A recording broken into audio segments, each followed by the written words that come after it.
Selamat sore pemirsa, Presisi Utama kembali hadir untuk Anda. Selama 1 jam ke depan, kami juga telah menyiapkan sejumlah informasi terkini.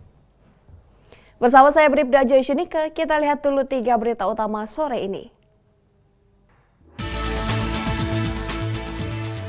Forum belajar bersama yang dipimpin Wakapolri mendapat apresiasi langsung dari CEO EFQ Corporation.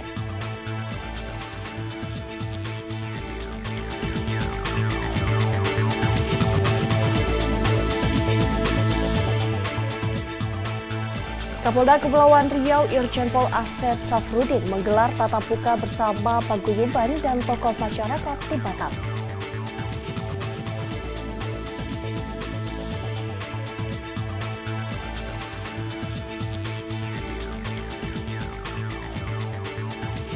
Polres Kebumen bersama unsur Forkopimda menggelar apel besar kewaspadaan bencana dan Satuan Keamanan Lingkungan atau Satkamling.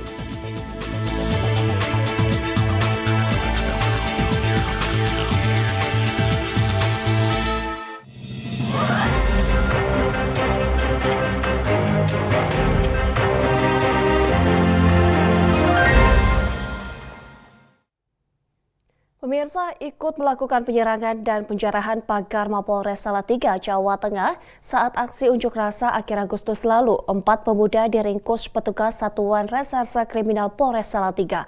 Para pelaku ditangkap setelah wajahnya viral di media sosial saat melakukan penjarahan pagar. Dari keterangan tersangka, mereka berjumlah 4 orang bersama satu saksi awalnya datang ke lokasi untuk menyaksikan unjuk rasa. Massa sempat ricuh dengan melakukan perusakan pagar Mapolres Salatiga meski berhasil diredam aparat keamanan yang berada di lokasi. Dalam situasi tersebut, sebagian pagar yang rusak diseret dan ditumpuk di pinggir jalan. Kesempatan itu dimanfaatkan para tersangka untuk membawa salah satu potongan pagar besi kemudian disimpan di rumah salah satu pelaku dengan rencana akan dijual. Melalui serangkaian penyelidikan dan patroli cyber, tim Resmob Satreskrim Polres Salatiga berhasil menemukan bukti video di aplikasi TikTok yang memperlihatkan 3 orang mengangkut pagar besi menggunakan sepeda motor Honda Beat. Dari hasil penyelidikan mendalam, petugas berhasil mengamankan para pelaku beserta barang bukti.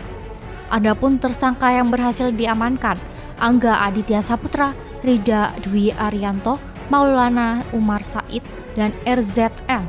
Pelajar asal Salatiga yang penanganannya dilakukan melalui berkas perkara terpisah.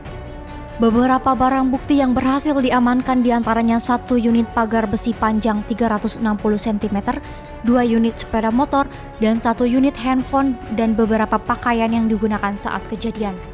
Kapolres Salatiga AKBP Veronica menegaskan bahwa jajaran Polres Salatiga akan terus mengawal penegakan hukum secara profesional, transparan, dan akuntabel. Penyerangan atau rusuh pada tanggal 29 Agustus di Mako Polres Salatiga.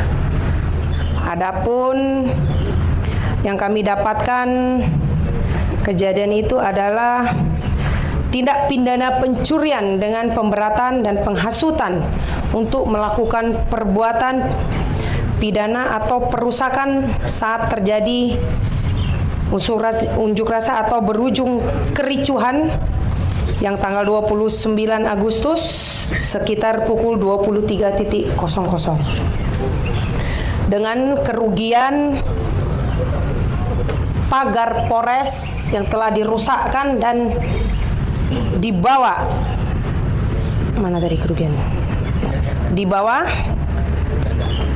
lebih kurang ada 20 yang rusak, 7 yang hilang, dan kerugian lebih kurang 67 juta. Ada 4 tersangka, ya, 4 tersangka atas nama AS, RD, MU, ya, dan IA. Kapolres berpesan masyarakat khususnya generasi muda tidak mudah terprovokasi, tetap menjaga kondusivitas dan mempercayakan sepenuhnya penegakan hukum kepada aparat kepolisian. Dari Humas Polres Salatiga, Polda Jawa Tengah melaporkan untuk Polri TV.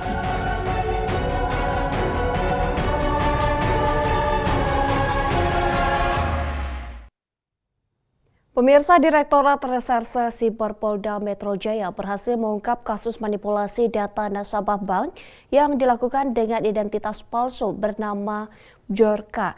Dari hasil pengungkapan, polisi mengamankan seorang pelaku berinisial WFT di Minahasa, Sulawesi Utara beserta sejumlah barang bukti digital. Berikut laporan langsung dari reporter Polri TV Jelang Baskara dan juru kamera Sugeng Priyatno.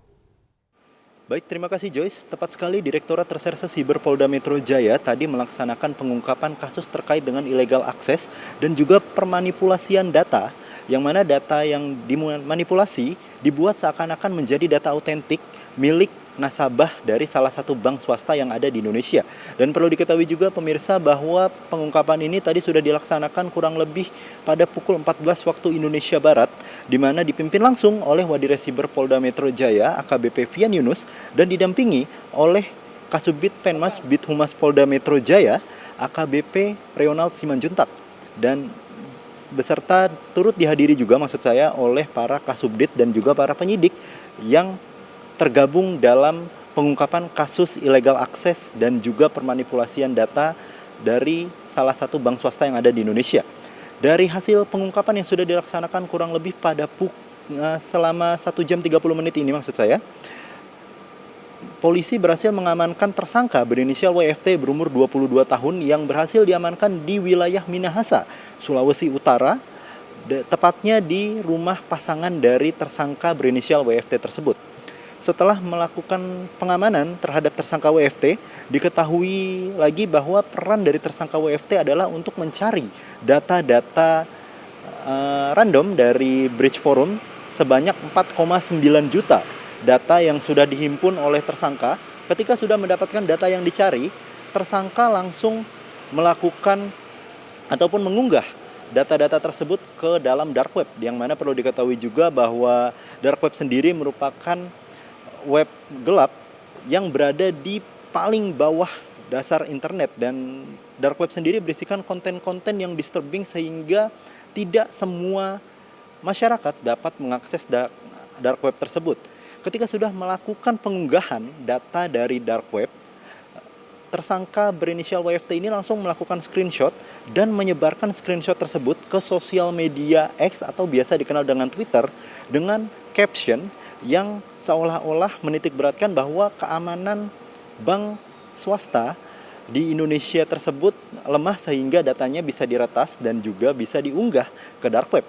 Tentunya atas postingan tersebut, bank yang di-tag oleh pelaku mengalami kerugian, yaitu kepercayaan masyarakat yang menurun drastis sehingga kehilangan banyak sekali nasabah, dan tentunya hal tersebut sangat merugikan dari pihak bank. Dan setelah melaksanakan penyelidikan dan juga setelah diusut lebih mendalam lagi tentunya, polisi berhasil mengamankan beberapa barang bukti berupa smartphone, tablet, serta flash disk yang berisikan 4,9 juta data yang di-upload oleh tersangka berinisial WFT tersebut ke dalam dark web. Setelah melakukan ataupun menemukan titik terang dari kasus ini, tersangka WFT dijerat dengan pasal berlapis dengan denda sebesar 12 miliar rupiah dan ancaman pidana selama 12 tahun. Tentunya dari kasus ini yang sudah diungkap oleh Direktorat Siber Polda Metro Jaya, Polda Metro Jaya akan terus berkomitmen untuk menjadi garda terdepan agar menciptakan ruang siber atau ruang digital yang aman agar masyarakat bisa mengakses dan juga tidak mendapatkan informasi-informasi hoax, sehingga makin ke depannya masyarakat bisa menjalani kehidupan digital secara aman dan juga nyaman. Demikian informasi yang bisa saya sampaikan. Kembali ke studio Joyce. Terima kasih Jelang atas laporan Anda. Selamat kembali bertugas. Pemirsa, kami akan segera kembali usai jeda berikut ini.